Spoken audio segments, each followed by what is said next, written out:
ہم یہاں پہ تقریباً 40 پشتوں سے ہیں، 1200 سال سے ہیں اور 40 پشتوں سے ہیں۔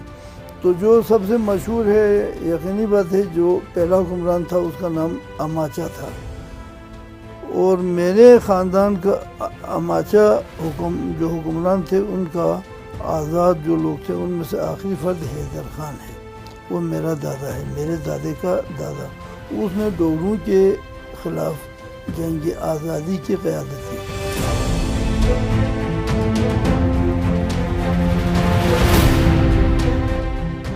جب وہ ناکام ہو گئی تو اس کو لیڈ کرنے والے شگر والے تھے، شگر کا حیدر خان تھا۔ تو ڈوگرا فوج نے فتح حاصل کرنے کے بعد ایک دو خرفوشوں کو جلایا اور آ کے شگر میں اس حسن خان کے قلعے میں کافی توڑ پھوڑ کی، اس کے ایک دو حصوں کو جلایا۔ تو اس کا جو 3 منزل پوری بلڈنگ تھی وہ ابھی نہیں ہے، ایک حصہ 3 منزل کی بلڈنگ ہے، اور جو مشرق میں 2 منزل کی بلڈنگ ہے، شمال کی طرف اور جنوب میں ایک منزل کی بلڈنگ ہے اس پتھر کے اوپر، جس کو پھونگ گھر کہتے ہیں، یعنی پتھر والا، بڑے پتھر والا قلعہ۔ تو اس وقت جو حسن خان نے گھر بنایا ہوگا وہ چاروں طرف 3 منزل کی بلڈنگ یقیناً ہوگی، لیکن ابھی صرف جنوب کی طرف 3 منزل کی بلڈنگ باقی ہے۔ باقی ڈوگرا اس فوج نے اس کو مسمار کیا تھا یا جلا دیا تھا۔ تو بعد میں آنے والوں نے مشرق کی طرف وہ جو 2 منزل والی بلڈنگ ہے وہ 1842 کے بعد بنا ہے۔ پھر یہ 2000 کے قریب 1995 سے آنورڈ یہ آغا خان کلچرل جو سروس ہے انہوں نے اس کو دوبارہ ریہیبلیٹیٹ کیا ہے۔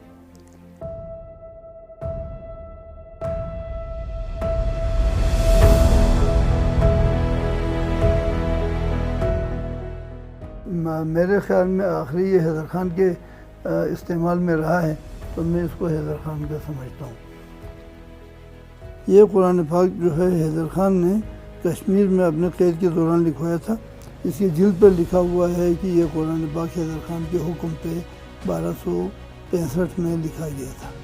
اس میں اس قرآن پاک کو ہم یہاں فرمائشی قرآن کہتے تھے۔ فرمائش فارسی میں آرڈر کو کہتے ہیں، یعنی حکم پہ بنایا گیا تھا۔ تو اس پہ لکھا ہوا ہے کہ حسب فرمائش حیدر خان اماچا 1272۔ یہاں پہ یہ جو 4 گنے ہیں یہ ماشاءدار گنے ہیں، یہ ماشاءدار ہے، یہ بھی ماشاءدار ہے، یہ بھی ماشاءدار ہے، اور یہ بھی نہیں، یہ ماشاءدار گن ہے۔ یہ ہاتھ سے بھرا جاتا ہے اور ہاتھ ہی سے فائر کیا جاتا ہے، لیکن اس میں ایک ٹوپی دار ہے۔ ٹوپی دار ہم اس کو کہتے ہیں جس میں تھوڑا سا ٹیکنیک استعمال ہوتی ہو، اس میں لبلبی دبائیں تو یہ ٹوپی ادھر گرتی ہے، اس سے آگ کی چنگاری نکلتی ہے، اس سے فائر ہوتا ہے، یہ ٹوپی دار گن کہلاتی ہے۔ یہ دونوں بلتی گنیں ہیں، ماشاءدار بھی بلتی بندوق ہے اور ٹوپی دار بھی بلتی بندوق ہے۔ یہاں ایک انگریزی گن بھی ہے، یہ 202 سال پرانا ہے، انگریز فوج کے استعمال میں رہا ہوا گن ہے۔ انگریزی فوجیوں کا یہ پہلا گن تھا۔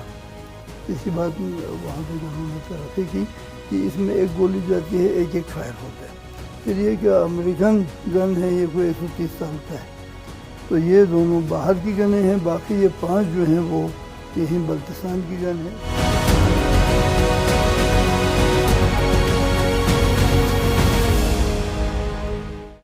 جو پاکستان کی آزادی کی تحریک چلی وہ بلتستان میں کھلے عام نہیں چلی، کیونکہ یہاں ڈوگروں کی حکومت بڑی سخت تھی، اور جو راجے اس وقت تھے وہ اندر سے سارے مسلمان تھے، پاکستان کے ساتھ الحاق چاہتے ہوں گے، ڈوگروں کے تو خلاف ہوں گے، آزادی چاہتے ہوں گے، لیکن ڈوگروں کے خلاف کھل کے تحریک نہیں چلا سکے۔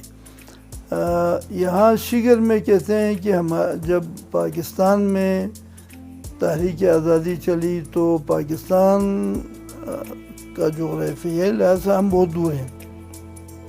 افواہ آئی کہ ہندوستان میں آزاد ایک ملک حاصل کرنے کے لیے جو اسلام کے قانون کے مطابق چلے گا، لا الہ الا اللہ کی بنیاد پر بنے گا، تو ہم بھی فیسنیٹ ہوئے۔ تو ہمارے راجہ محمد علی شاہ صاحب اس وقت جوان تھے، ان کی عمر کوئی 20-21 سال تھی۔ وہ اس نے یہاں یہ فورٹ کے پیچھے ایک ٹیلہ ہے، سمونی چارہ کہتے ہیں اس کو، وہاں پولو کے بہانے اور سیر کے بہانے اپنے وزیروں کو جمع کیا، کیونکہ شہر میں وہ کوئی ایسی میٹنگ نہیں کر سکتا تھا۔ تو وہاں جمع کر کے لوگوں سے مشورہ کیا کہ ایک اسلامی ملک بن رہا ہے اور ڈوگروں نے ہمارے اوپر بہت ظلم بھی کیا ہے، ہمارے سارے لوگ ان کے خلاف بھی ہیں، تو ہم آزادی چاہیں گے اور اس ملک کے ساتھ الحاق کریں گے، تو ہم کیا کریں گے۔ یہ 1945 کے کوئی اپریل مئی میں ہوا شگر میں، چونکہ گلگت ہم سے آگے تھا اور انہی گلگتی جو انگریزی گلگت فورس تھی، انہوں نے گلگت کی آزادی حاصل کی تھی، تو انہوں نے ہی پاکستان کے ساتھ الحاق کیا تھا، تو بلتستان والے بھی انہی کے ساتھ، ہماری آزادی بھی انہی فوجیوں کے ہاتھوں بھی تھی، تو ہم نے بھی پاکستان کے ساتھ الحاق کیا۔ ہمارے راجے اس وقت سارے کے سارے تو الحاق پاکستان میں متفق تھے۔ شگر کی جو آزادی کا دن ہے وہ دوسرے جگہوں سے تھوڑا مختلف ہے۔ 11 فروری کو یہ گلگتی مجاہدین نے اسکردو چھاؤنی پہ حملہ کیا تھا اور تھوڑا سا شکست کھا کے دوبارہ کومرا کوارڈو میں ریٹریٹ کیا تھا، دریا کراس کر کے کومرا میں جا کے بیٹھ گئے تھے۔ تو ہمارا راجہ جو ہے وہ شگر سے کچھ وزیروں کو لے کے گیا، لے کے جا کے ان کو یہ یقین دہانی کرائے کہ آپ یہاں جنگ آزادی جاری رکھیں، پورے بلتستان کو آزاد کرائیں، ہم آپ کے ساتھ دیں گے، ہم آدمی بھی دیں گے، اسلحہ بھی دیں گے جو ہمارے پاس ہے، اور آپ کی راشن کا بھی انتظام کرتے رہیں گے، آپ کو اکیلے نہیں چھوڑیں گے۔ تو اس وعدے کے ساتھ رائے صاحب گئے 11 فروری کو کومرا، اور وہاں سے ایک پلاٹون فوج کا لے کے آئے، گلگتی فوج کا، اور وہ جو گلگت صاحبی تھی۔ تو شگر میں کچھ فوجی تھے، پولیس سپاہی تھے، دکاندار تھے، ان کو یہاں گرفتار کروایا 12 فروری کو، اور یہاں پر سکھوں کا قلعہ ہوتا تھا، سکھی کھر کہتے تھے۔ سکھی کھر کا مطلب ہے سکھوں کا قلعہ، ٹھیک ہے کہ نہیں؟ تو اس سکھی کھر پر پاکستان کا جھنڈا، ڈوگرا جھنڈا اتار کے اس پر پاکستان کا جھنڈا لہرایا۔ کوئی اس کا جمعدار جانان اس پلاٹون کا لیڈر تھا۔ تو اس حساب سے شگر کے آزادی کا جو تاریخ ہے وہ 12 فروری 1948 ہے۔ اسکردو کی آزادی کی جو تاریخ ہے وہ 14 اگست 1948 ہے۔ گلگت کی آزادی وہ 1 نومبر کو ہے۔ گلگت کی آزادی منائی جاتی ہے، اسکردو کی، پورے بلتستان کی آزادی منائی جاتی ہے، لیکن ہم چونکہ نئے نئے ڈسٹرکٹ بنے ہیں تو ہماری آزادی کا جو دن ہے 12 فروری 1948 وہ ابھی تک منایا نہیں جاتا ہے۔ ہم ابھی آواز اٹھا رہے ہیں کہ ہم ایک الگ سے ڈسٹرکٹ ہیں، ہماری ایک الگ سے آزادی عمل میں آئی ہے، کوئی جھنڈا اتارا گیا ہے، کوئی جھنڈا لگایا گیا ہے، تو اس دن کو بھی منانا چاہیے۔ کہ ابھی جو حکومت ہے پاکستان ہے، مسلمانوں کی حکومت ہے، اصولی طور پر جائز ہے، لیکن لوگ اگر غلط ہیں، وہ ہمارے ساتھ انصاف نہیں کر رہے ہیں، وہ ہمارے حقوق تھوڑے سے نہیں دے رہے ہیں، کچھ تو دے رہے ہیں لیکن پورے اگر نہیں دیتے ہیں تو پھر بھی ہم اسلام کے نام پر اس کو برداشت کر سکتے ہیں، لیکن ایک ہندو کے ساتھ تو ہم کسی چیز کو بھی برداشت نہیں کر سکتے تھے۔ تو ناقابل برداشت اور قابل برداشت میں آپ خود اندازہ کریں کون سا اچھا ہے کون سا برا ہے۔ اس کی خاص بات وہی ہے جس کی وجہ سے ہم نے اس کے ساتھ الحاق کیا۔